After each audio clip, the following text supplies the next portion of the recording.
Mi imamo izbore do nove godine, sutra ćemo u SNSD-ovoj koaliciji odlučivati o tome. Naravno, u policiji postoji trenuci kada vas stjeraju naravno u ćošak. Imate situaciju da, dakle, nametnut je zakon. Mi smo rekli da ne želimo taj zakon da budemo dio provođenja toga. S druge strane, krenuli smo možda malo kasno sa donošenjem zakona, izbornog zakona Republike Srpske da bi mogli stići na ove izbore.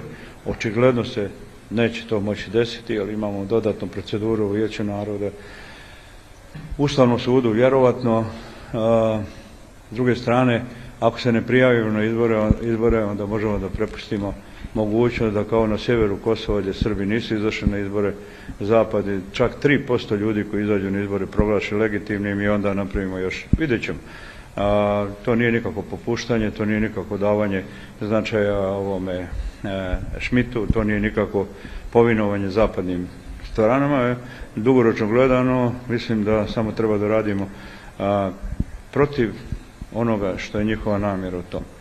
A neka se to podrazumijeva da negdje moramo se uključiti u taj proces.